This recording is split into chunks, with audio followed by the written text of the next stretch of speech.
Welcome to the show where we explore the who, what, where, how, and why of the extraordinary people who define our north of normal metro.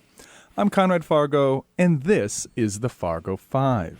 Today we have a repeat guest, which as a rule we don't do. Generally it's a one and a done. But last time this guy was on, he was introduced as old Bishop Nick. And this time, we're having him on out of character. We have, and few people even know his real name, Al Jastram, owner, founder of fmsanta.com. Hello, Al. Good morning. Thank you. Yeah, thank you for coming back onto the show. Something I don't get to say often because I usually tell people it's a one and a done. But I reached out to you. I wanted to have your story of being, how do you even call what you do? I mean, you're Santa Claus. You're in the Santa Claus getup. I mean, how do you describe what you do? How do you? Well, it comes under the umbrella of being an entertainer. Yeah. And I've done that. I started back in the mid-'80s, 1980, for those of you who are not sure. And I did it to entertain my children when they were young, keep them out of mom's hair for a little while. So the first thing I did is I taught myself how to juggle. So your first entertaining gig wasn't even a paid one? Oh, gosh, no. Not for many years, actually. So it started by juggling. Started juggling, yeah. Okay. And somebody along the way convinced me to put on a clown costume and learn how to make balloon animals. And okay, so I would like to slow down, and I want like the play-by-play Lifetime original movie of that. Like I would like to know. So you had kids at that time. Oh yes, you had kids, and that's you. So legitimately, you taught yourself how to juggle. Yes, just so that because this was the '80s, and yes. You had children. How old were your kids? At the time, let's see, my son would have been 6, and our daughter would have been 4. And you have grandkids now. So yes. I have a 6, 4, and 1-year-old. So I know what it's like in the year of our Lord 2025 to have a 6, 4, and 1-year-old. Lots of energy. Well, but I wonder what it's like raising kids in the 80s. You couldn't just give them an iPad. Oh, gosh. At that time, we hadn't even heard of them. Yeah, right? So was it really the case that you had to learn to juggle just to keep them from climbing off the walls? What is it like? Well, they had their toys that they really loved and had fun with. And at the time, my wife was also, God bless her, was doing daycare. Okay. She did that for 13 years. Yeah. Taking care of other people's children. Yeah. And when I would get home from work. And what did you do at that time? At that time, I was in sales. I did. Yeah. Oh. I did. Let's see. I performed electronic sales, stereos, car stereos that were really big back then. In the 80s. Yep. Yeah. And I did that on commission for many years. That was a commission only gig? Yeah. Or wow. Oh, wow. You know, because commission only, I don't know, is that super common? I know, like, obviously, I'm a realtor at Berkshire Hathaway Home Services, Premier Properties. That's purely commission only. I think a lot of people don't realize that.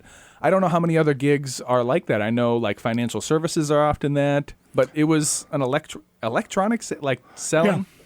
Yeah. My first gig was with what was then called Team Electronics in West Acres Mall. Wow. And all those jobs have dried up, of course, because now we get all of our electronics. Well, there's still a few car shops around. And I think there's 3 in the Fargo-Moorhead area. Okay. But home electronics, stereos, TVs are usually done with Best Buy. Yeah. And, of course, the email giant, the internet giant, Amazon. It was big money. I imagine, real estate, what I enjoy, because I'm actually very bad at closing people, to be honest. Real estate, you don't really need to close because you're not going to tax somebody. You know what I mean? Like, this baby is the best house you ever seen. Doesn't work that way. But I imagine when you were doing electronics, because this is like something they walk in and buy today, right? Like, was that maybe more high pressure? Well, at the time, the whole thing was about no matter what you're buying in home stereo or car stereo is what the what the technical aspects of the piece was. For example, a turntable, and that time a record player, if you will, was judged basically on the wow and flutter. Okay. That was the motor's ability to maintain a constant revolution per minute. Wow. And the phone cartridge that picked up the sound, it was very detailed. There were thousands of them. Because if it wasn't consistent, the speed of the sound would kind of speed up and slow down. Yeah. It'd make a bunch of... And it's funny, you ever heard of like lo-fi music? Yeah, People on purpose now remix music to have, because it's too perfect now. Right. So they're trying to make it sound less perfect. I listen to a lot of it myself. I like it. It has... I find it hysterical that we're now returning back to vinyl. Yeah. After And working for so years, hard they to were get just, away. no, you don't want vinyl, you want CDs. And so your wife, what was your wife doing? I'm sorry, one more time. Okay. No, and what was she doing? Oh, at the time she was doing daycare. Okay, yes, that's And right. home. So she's running a daycare all day long. She's got kids. You come home from a hard day of closing, and she's like, I can't take these kids anymore. You go take care of them. And a dutiful father, you're out there entertaining them. Yeah, You let's go with that.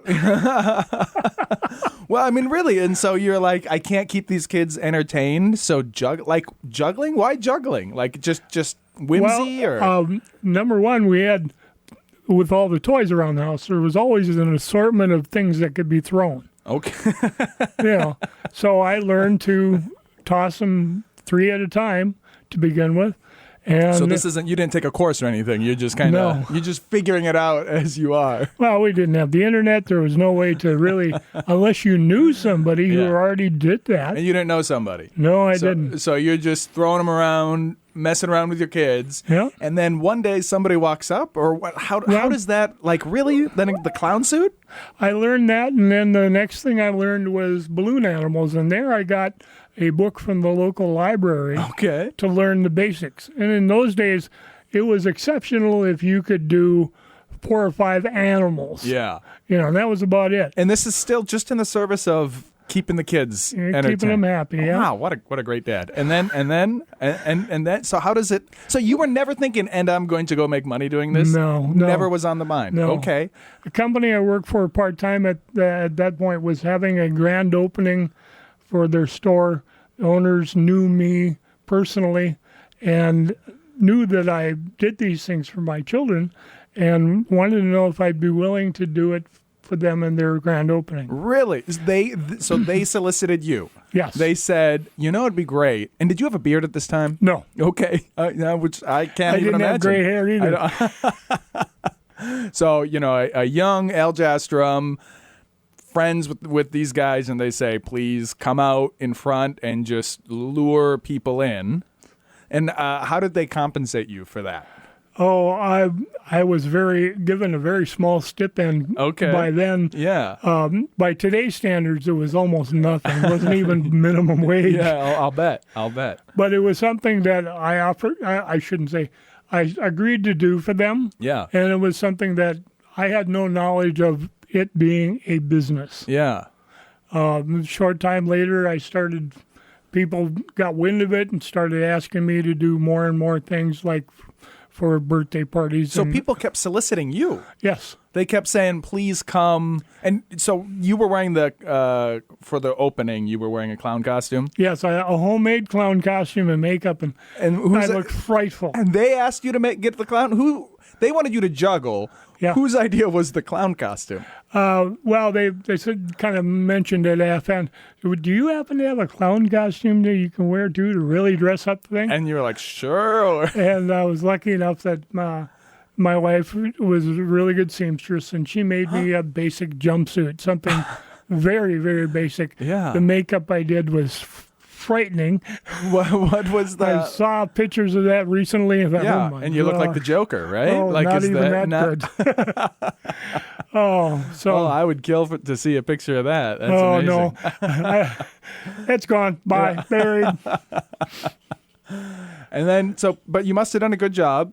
People keep asking for it. They keep soliciting you. Part of it was because there's nobody around that was doing that at the time. You were a trailblazer, and this is still the 80s. Yeah, there's very little local entertainment of that nature. I mean, there were comedians that did stand-up, that sort of thing, and there were theaters that did plays. But there was very little in-home entertainment available at that time, unless you got to the larger cities. Yeah, but like in Fargo, because this is Fargo, North Dakota, where this is all happening, right?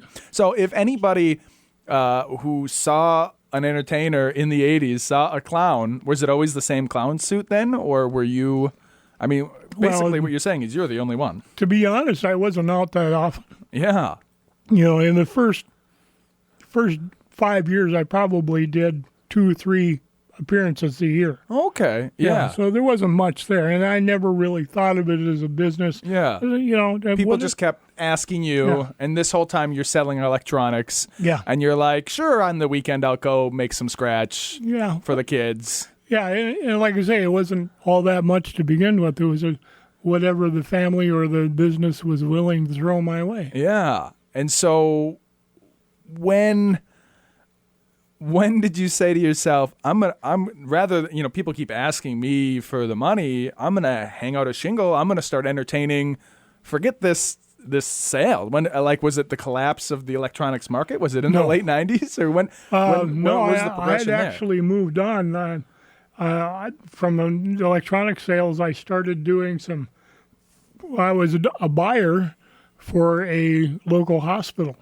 I bought office supplies for them. Oh, wow. And supplied their warehouse. Well, so entertainment and sales I kind of get, because that's a very very visible. Well, it requires networking and requires dealing with people and giving people what they want, right? Yeah. But buying, how did you stumble into that? Well, I wanted to make a change in my life. Yeah, you were tired of sales. Yeah. I've been doing it for so long. Yeah. I did sales for like 25 years. Oh, wow. Started in high school. Oh, wow. So I really wanted to change. And how old were you when you put the clown suit on the first time? Gosh. You said your kids were 6. I mean, how old were you when you had your kids? People had kids much younger. I was really young. Okay. So, you were like 25. Something like that. Okay, yeah. I decided that I wanted to go into something more stable. Okay. So I could count on a monthly on a income. Salary, rather than... And some benefits was nice. Yeah. There weren't any in retail in those days. Of course, yeah. Some, I guess there still isn't. Well, if it's commission only, right? Yeah. So, I started doing that, and I met who is now a really good friend of mine, Jim Hagel. Okay. And he and I started just conversing, being good friends. And how did you meet him? Through a local event called ValleyCon. Oh, sure. Yeah. We both attended ValleyCon for a number of years. Is that Tilton who puts that on? Previous guest of the show. He took over later, yeah. Okay, but not at that time. We were going there before Tony. Oh, wow. And what happened was the event had trouble getting volunteers to run the event. And ValleyCon. Jim and I, we both decided, well, let's give it a shot. Okay. So him and his wife did most of the VP and presidential stuff and keeping the books and that kind of thing, and I helped with promotion. Huh. Matter of fact, the second year we did it, we traveled to Winnipeg to promote the event up there because we knew some of the Canadians would come down for it. They had in the past. Yeah. But that attendance had been waning. So we went up there with the idea that really promote it, show them what changes had been made and that it was fun. And we did. We made some big changes to ValleyCon at that time. Oh, wow. They had, for example, they had a convention room. There was, all weekend long, there was free donuts supplied by one of the local grocery stores. Oh. They had Not Sandy's. I don't think Sandy's was around then. Wow. This would have been the early 90s. Yeah. And oh, wow. there was a Coke machine dispenser, and we had to put down plastic on the floor because it would be such a mess by the end of the weekend. Oh, no. And the first thing we did when we took over is we eliminated that. Yeah. Got rid of it right away. The Coke machine? The Coke machine, the free donuts, all that stuff, all that free room. Yeah. And the reason being was that it cost a huge mess, and it was costly for the convention. Yeah. So what we did is we put together a hospitality program. There was all these different factions like Star Wars and Star Trek and witches and that kind of thing. And we went to their groups and said, look, if you come to the convention and rent a suite for the weekend, decorate how you want so you don't do, but just don't do any damage. You can serve food and beverages there, and we'll have a contest. The suite that has the most popular room after the weekend, the following year, they'll get their room free. So you kind of systematized it. You rather than you taking it by the horns and having like the one hospitality suite, you had like 5 or 6, and you let them handle it and them clean it up in exchange. That is brilliant. Well, and that's very smart. We found out that not only did the various groups really enjoy promoting their cause, so to speak, but some of them actually were able to make some money doing it. Yes. Because they would charge. And the convention goers were thrilled because here's several rooms that we can go and have fun in. But here you are taking your event that you own. It's your event. Yeah. And one would think that you would want more control over your event, to have your hands on it. You love it. It's what you love. But instead you did less and let other people do it for you. Was it anxiety producing to lose control like that? I think a lot of people when they gain leadership or control of something, their instinct is to have an iron fist. But you here instead set up, their own. Let them do it themselves. I think that's very clever. Well, I don't know how clever or smart it was, but at the time, larger conventions in major cities were already doing similar programs. Okay. So we weren't the originator. Okay. We thought if it can work there, let's do it. That's great. And it took off. I mean, it just went crazy. Yeah. So we ran that for 3 years, got it financially stable. And then there was a couple other people that ran it for a few years. And then Tony took over later. Okay. And so that's how you got to know Mr. Hagel. And he was friend. So you were endeared to him by that. Did you know what line of work was he in at the time? Was he an entertainer, or what did he do? No, at the time he was a technician for dictaphone. He went around repairing all these various office recording devices. Okay. Well, so later where did the idea of being the entertainer or having an entertaining company, because he's tied into that somehow? Well, that happened during the course of running ValleyCon. Okay. We both became really good friends, and he continues to be my friend. And we started talking, and at the time, he knew how to do magic. He'd been doing magic in high school, and I knew how to do balloon animals. Okay. And we said, you teach me that, I'll teach you this. Huh. And that kind of went from there. And it was for ValleyCon, or no? We did that. We just discovered it then. Okay, just something to do. Right. Why did he do the magic tricks? Well, he started, like I said, in high school. Oh, okay. And he actually did some birthday parties and that kind of thing. Okay, so he was pretty good at it. Yeah. But after high school, it wasn't a concern because he really didn't do it after high school. So he was doing that during high school to get some scratch. He was running birthday parties. He had the suit and the table and the signage and everything. Okay. He was the classic. He was the classic magician. And but he had put that away. Pretty much. Now you guys are good friends running ValleyCon. You're trading skills. When does it go? When does the flow? Because right now, so far, everything is, hey, could you do this for me? Do this for me? When do you put out and say, hey, look what I can do, world, and put out your shingle? Where does that? We started that in the late 80s. First, we hooked up with an entertainment company in town here.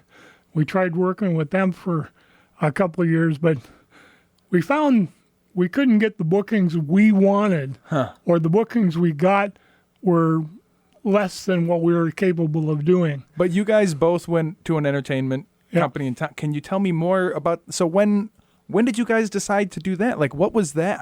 I want like the play-by-play if I can imagine it, because somebody needed to say to somebody something, right? Like, hey, I'll bet you we could make some money on this. And then you went to who? That isn't around anymore, or? Yeah, he is around, but I don't think he has the entertainment company anymore. I could be wrong. Yeah. But like I said, we went to him and we found the bookings were getting were lacking.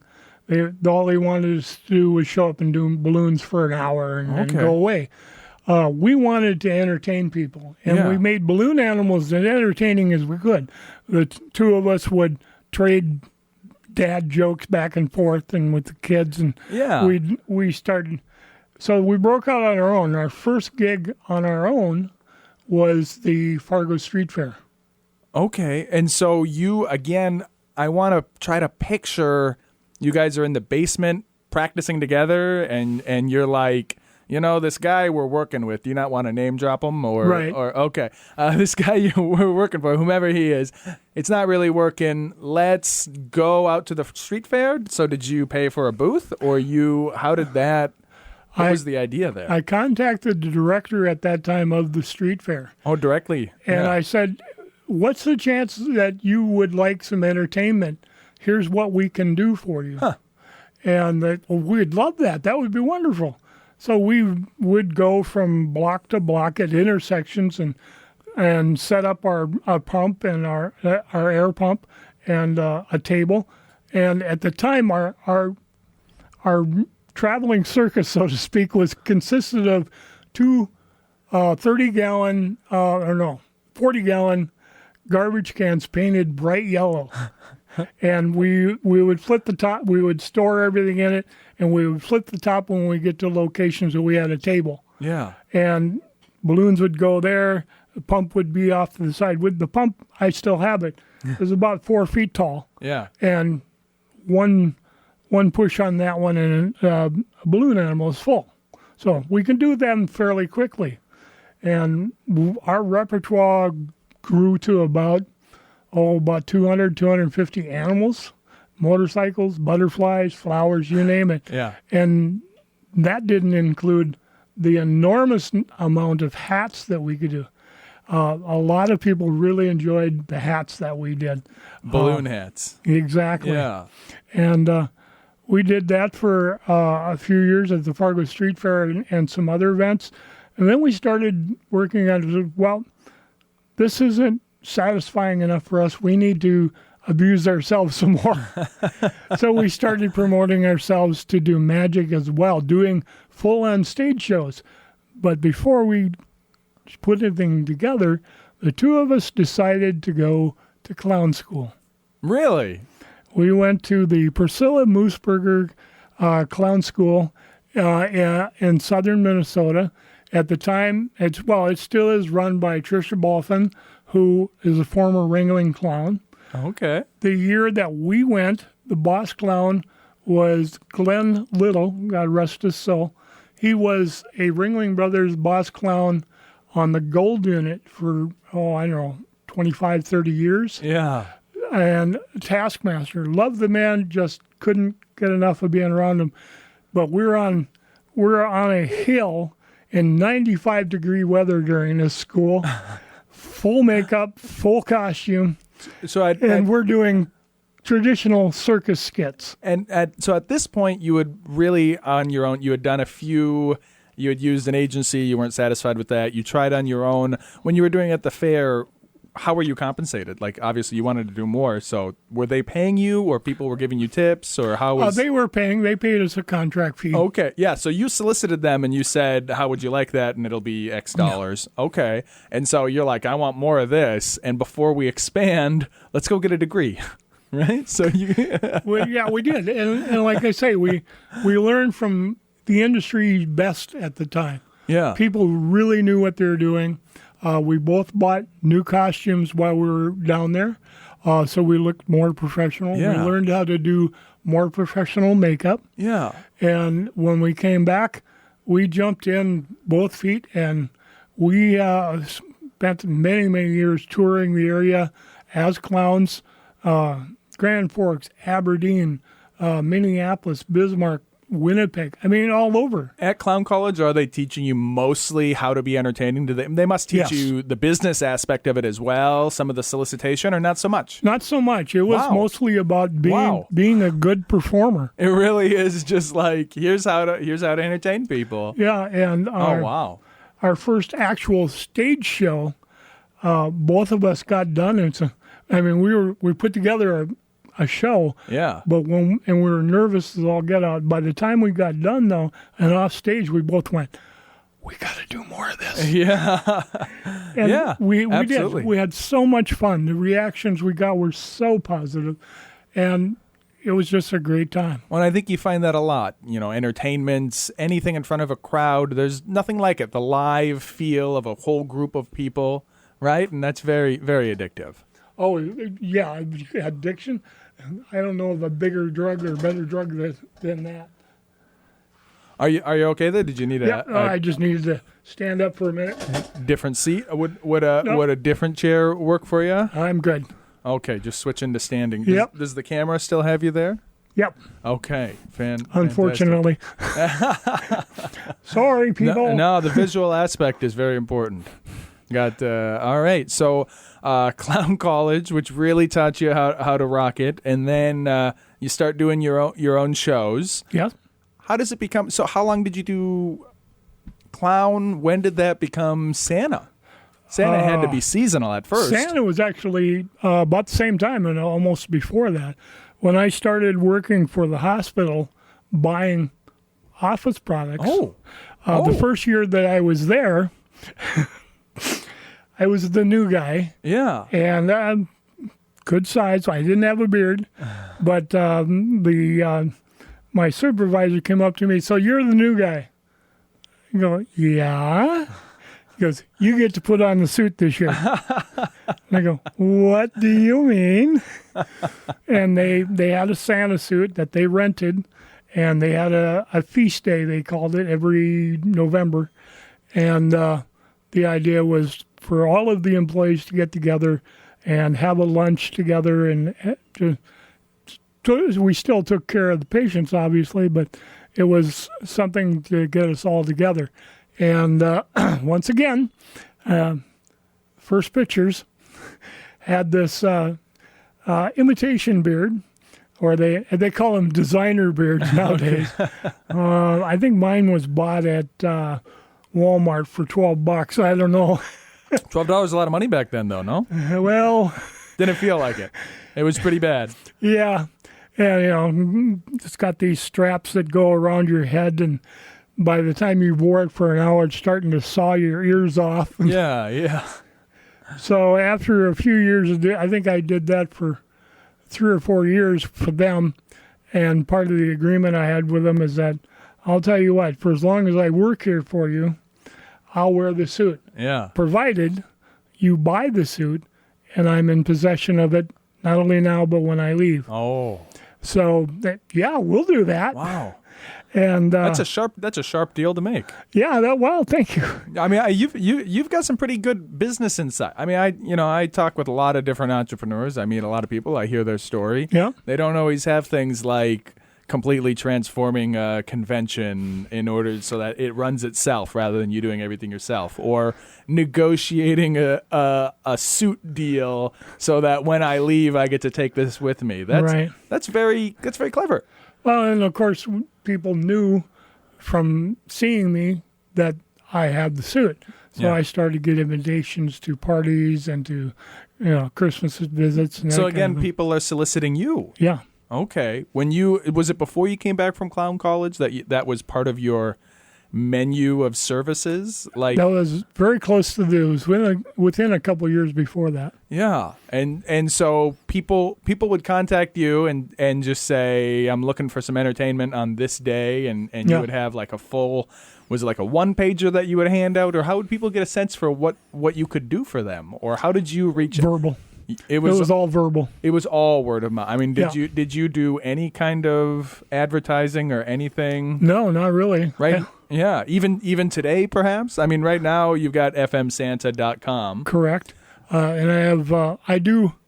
One of the things that I've done over the years, no matter what I was doing, is I believe in, to begin with, I would believe in direct mail.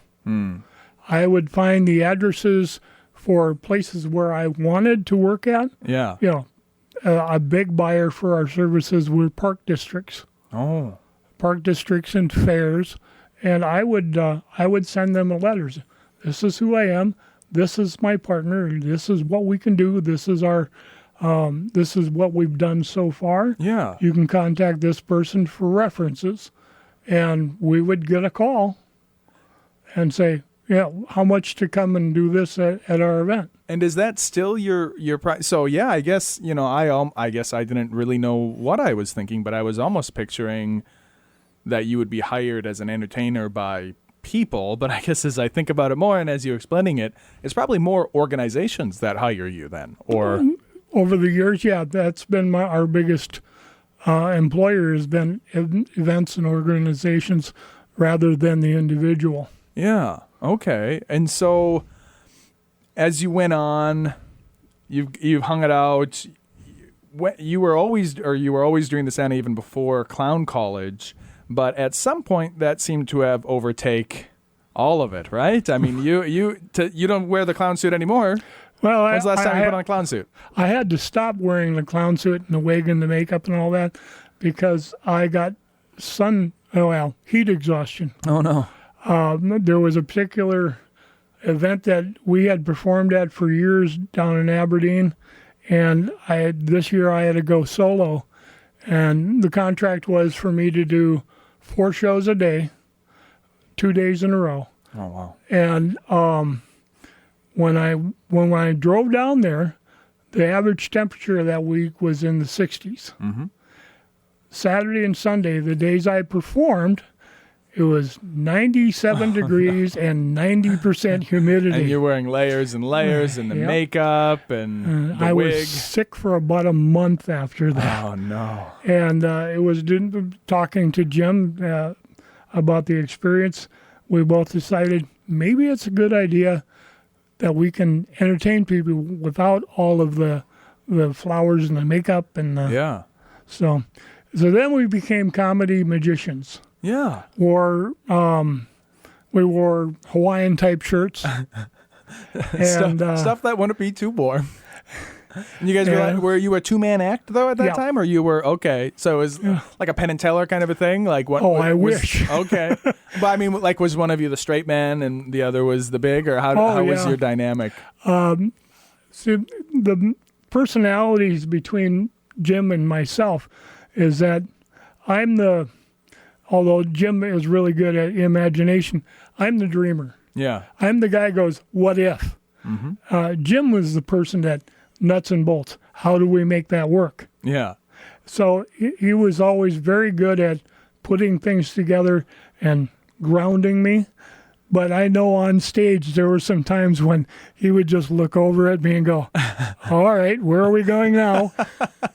Poor guy put up with me for so many, he still does. But we still the best of friends.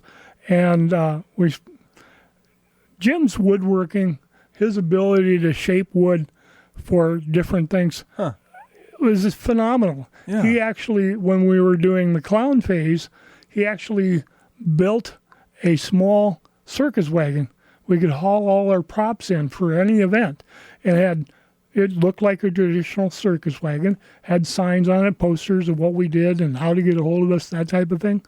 And it was big storage, so we put stuff out of reach of children. Yes, very important. And we could put it all in the back of our van. Yeah. Oh, that's great. No problem. Because of the way he put it together. Yeah, it would just fold down and that was it. And this thing was about 4 feet long and about 3 feet wide. Yeah. So, and when it was put together, it was probably 6 feet tall. Wow. I want to take a quick break. The Mountain Dew's going right through me. So we'll take a little break, and when we come back, I want to hear more about your current day-to-day, what life is like, living Santa Claus, almost 24/7. I mean, I probably in your sleep, you're still Santa Claus. So I want to hear all about that. My day-to-day. All right, everybody, make sure you get your nose-os. Yeah. No, I'm very excited for this. So we'll do that right when we come back here. All right.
We are back. I had to take a quick break there. Hours a long time to just stand and talk sometimes. We've got Al Jastram, also known as Santa Claus. He owns fmsanta.com. Hello, Al. We were discussing kind of your background story. You're a dutiful father. Your wife was doing a at-home daycare. Did she do that all throughout? Is she still doing that? Or No. Okay, so she did that for, I think it was 14 years. Yeah. But for most of the time when you were beginning, early days of our marriage. Yeah, and you were just teaching yourself some balloon tricks and juggling just to keep the kids entertained. People kept asking you, "Can you do this? Can you do that?" You met your best friend, Mr. Hagel, and you and he traded skills together and then eventually hung out your shingle. You guys went out there, started as clowns, went to clown college, and over the course of your career, you got invited to be a Santa Claus a couple times. And as is usual, it's all word of mouth, and people are constantly coming up to you and saying, "Can I give you some money? Please take my money." That's got to be a nice problem to have. Yep. I wanted to I would like to hear a little bit about your current day-to-day and what it's like living this way, but I guess as I'm thinking about it, it's still not clear when was the change, because you were always an entertainer. But even in my mind, I ain't never seen you do nothing but be Santa. I've known you, maybe 5-6 years I've known you.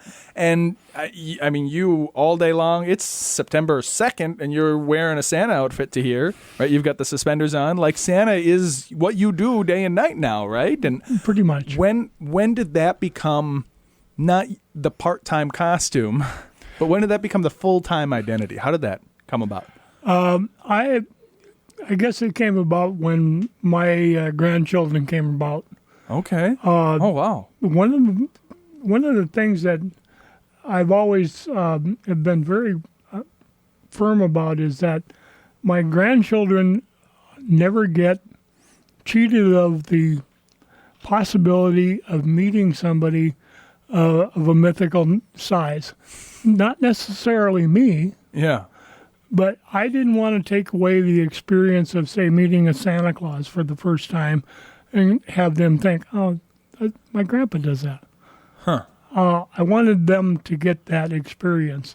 And it kind of backfired on me. Our oldest grandchild, our granddaughter, Corinda, when she was about 5, her mom came to visit our home. At the time they were living in Indiana, so they came home for a few days. And I happened to be going out for an event. Okay. And I was dressed. I get dressed at home, and I go, and I'm coming out. I said, okay, I'll see you all later. I'll be back. And she goes, Grandpa, why are you dressed like Santa? She could see through. Moment of truth here. And I turned, and at the time I had a beard. It wasn't a designer beard. It was a real beard. And I said, sweetheart, I said, Santa can't be everywhere. So he hired me to help him out. Oh, okay. Okay. Yeah. Matter of fact, no big deal. Yeah. Her mother goes, Corinda, does Grandpa look like Santa? Well, no. He looks like Grandpa. And that's always been right here in my heart ever since. Yeah. I love my grandchildren to no end. There's no getting around that. And I would do just about anything for them. That's beautiful. And so that it's still so there's a beautiful experience with your granddaughter seeing you as Santa Claus, and so you just kept wanting to re-feel that. I mean, why or how or when was it?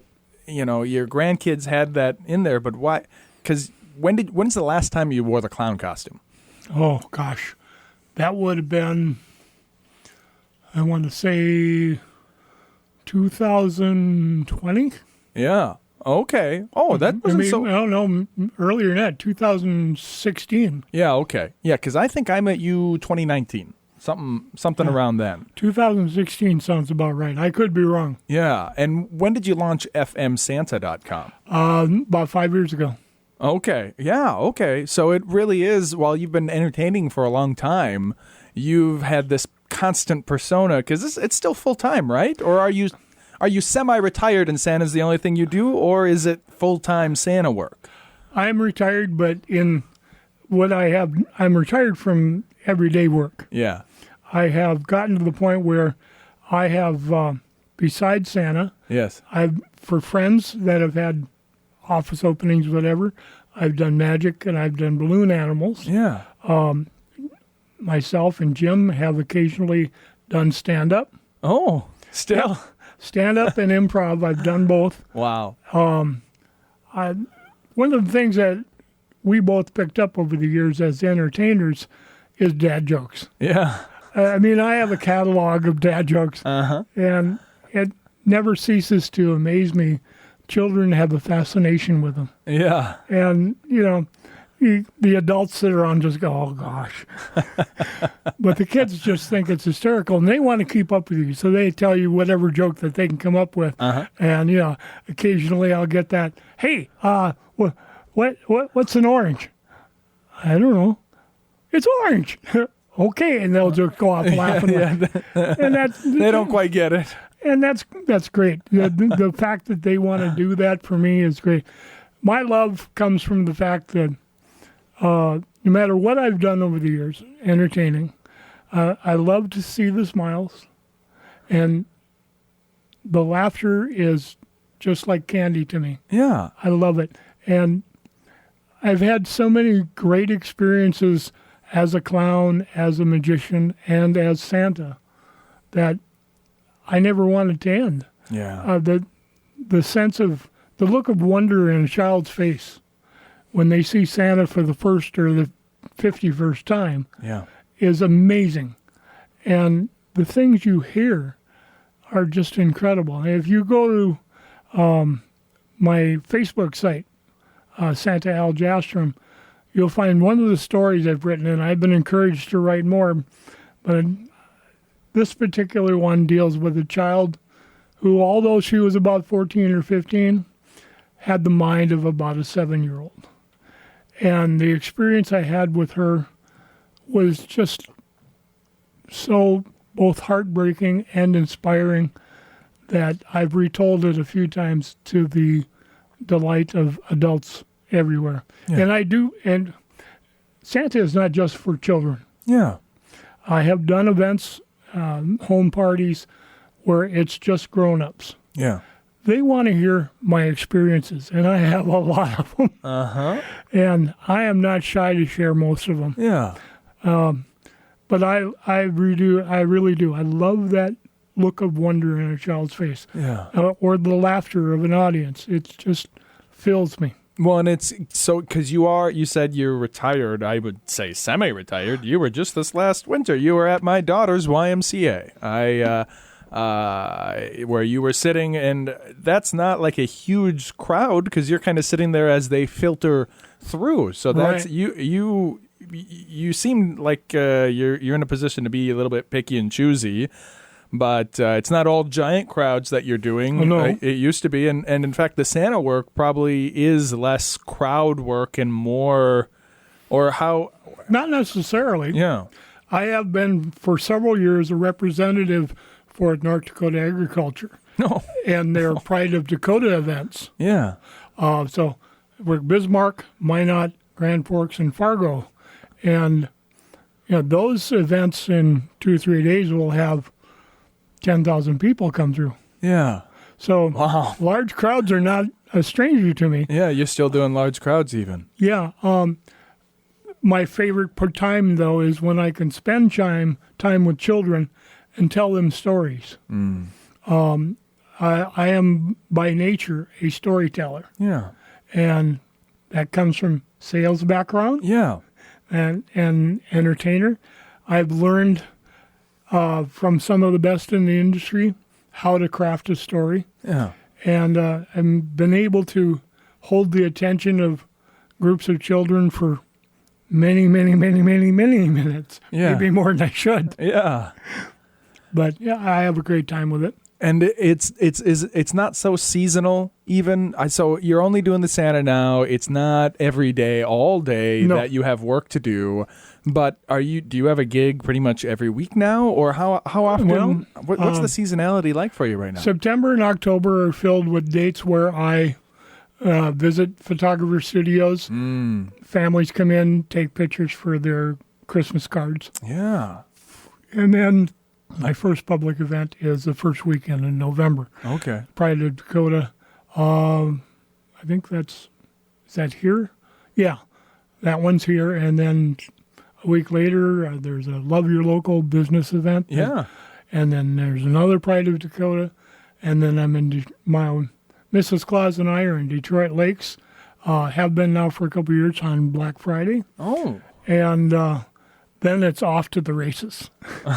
Then it is almost every day. Yeah. I do a lot of daycare visits. Mm-hmm. I set aside the last week, and now this year looks like the last 2 weeks of December to visit preschools and daycares, tell them stories, entertain them, all the fun stuff that go with being Santa. Yeah.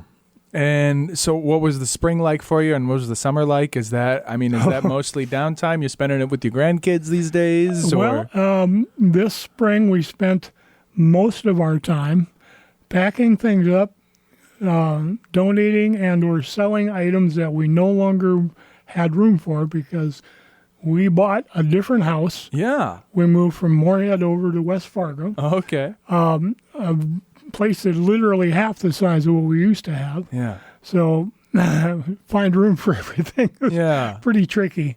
Yeah. So, and then this summer we've been changing this new house to what we want, what we're comfortable with. Yeah. And been busy with that.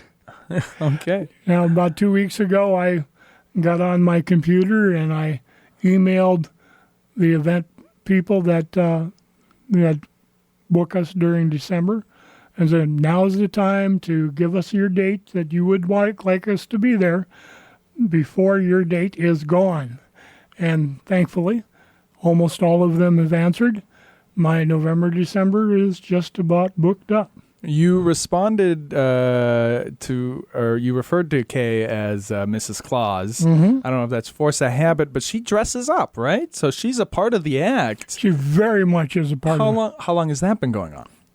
Oh, let's see. First of it was when Row Farm Park opened up to be Santa Village.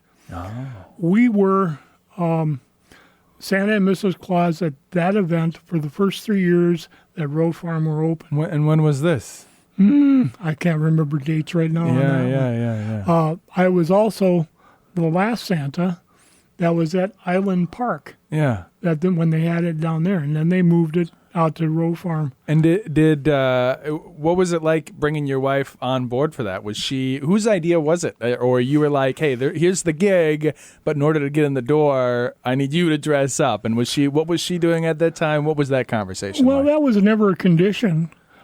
She had the, yes or no. Yeah. Whatever she was comfortable with. And she was kind of intrigued. She said, well, let's give it a try, see what happens. Yeah. And she enjoyed meeting the children, but she is one that's always got to be go, go, go. So she has a hard time sitting there waiting. She wants to be doing something. Yeah. So as the years went on, she decided to do baking as Mrs. Claus. I see. And other craft items. And we both been working back and forth like that for years. So the work itself as being Santa Claus, you are just sitting there, and there's a lot of downtime, I guess, huh? In some instances, yeah. Yeah, more than your wife could handle. Well, and I'm one of those too that I've never worked in a mall or a store other than 1 year. I did try Cabela's up in East Grand Forks. I was up there every day, Monday through Friday. Yeah. And there was another gentleman that worked on the weekends. But because I'm the type of person that likes to be constantly entertaining people when I'm in costume, Yeah. I quickly got bored. It was a great gig. They paid well, but it drove me crazy. I couldn't just sit there. Yeah. So Because even though like the kids are in and out, in and out, in and out, it's boring to sit, or what is it that? The problem was that they would have me on duty from like noon to 8. And up until 4 or 5 o'clock when the children are out of school, there was nothing. Oh, okay. And it was one of those, you just sit around and twiddle your thumbs. Yeah. I would work on my stories, memorizing things. Sure. And But it's just too much downtime. yeah, so I've never been attracted to that. Yeah. And thus I've never worked in a mall. Yeah. I've always sought out events Yeah. where I know I'm going to be there for 4 or 5 hours max, Yeah. and I'm going to have the opportunity to share what I can do. What's the future like for Santa? How many more years? You said you're retired. You're mostly retired. This year's booked up. Are you just gonna keep doing this till you can't do it no more? Like you just love to see the twinkle in the eyes of the kids. Like you just love the experience. Or when do you? Well, I personally know some Christmas performers have worked well within their 70s. Yeah. Up until almost 80s. And you are. You mind sharing? I'm looking at 70 dead stare in the eye this fall. Okay. Yeah. So my time might be limited, so I'm going to make the most of it. Yeah, and you're just gonna keep going. No plans of stopping. As long as I'm physically and emotionally available. Emotionally, yeah. That's beautiful. I've had some health situations that have slowed me down, but I can still do it. You still working? You seem great to me. I mean, you've been your. Why have I got you fooled? Yeah. You just did about an hour of talking straight. So. Oh, well. Especially me, when you start talking about something you love and your experiences, it's easy to keep talking. And I can see that you love it because that's the show. We got to the end of it. What do you think of that? Yeah, we made it. Before we get out of here, if people want to get a hold of you or hire you, if there's still bookings still in November and December or what, I imagine Christmas Day is booked up already. There's a few dates available. Hold on. How long ago did Christmas Day itself book up? Oh gosh. Like that's almost right at the beginning. Like when do you even open that up? Like you wait until it's open. I open up my calendar to photographers in July. Yeah. And I open up for the general public and events in August. But I mean, are you several years out on Christmases? Like if I wanted to book you for Christmas of 2026? No, I won't go that far. Yeah. You won't book out that far. I have some people who got frustrated with me and said, "Oh, I'm sorry, I don't have the date available. Yeah. Is there another date I can do? No, it has to be then. I said, well, I'm sorry. I'll get a call a week or so later. Put us on your book for next year. Next year, yeah. I go, well, I hope I'm able to do it next year. Yeah, you kind of playing it one day at a time here. Yeah, sometimes you do. You have to. I see. Okay, but they should. Tell them how should they reach out to you? How do you like people to reach you? Please contact me either via Facebook, FM Santa, or the website is fmsanta.com. Of course, I'm Conrad Fargo. You can find me anywhere. You can type in Conrad and Fargo. Santa Claus, I know these guys might be stiff competition for you, but have you ever heard of Amazon.com? Oh, yeah. What's the Santa line on Amazon.com? What's that? How do you feel?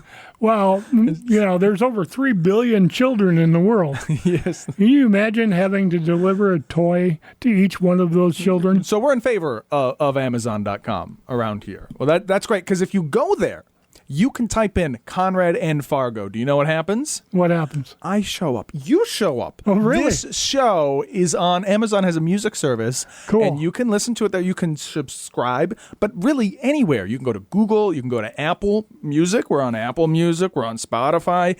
Anywhere. You just type in Conrad and Fargo. I'm there. So please like, share, and subscribe me. Al Jastram, thank you so much for coming on, being on the show. Thank you for having me back again. Thank you. I question your judgment, but thank you, everybody.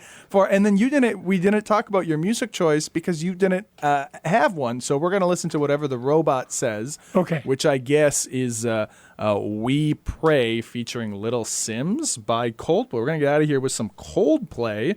And we will see everybody next week. Goodbye.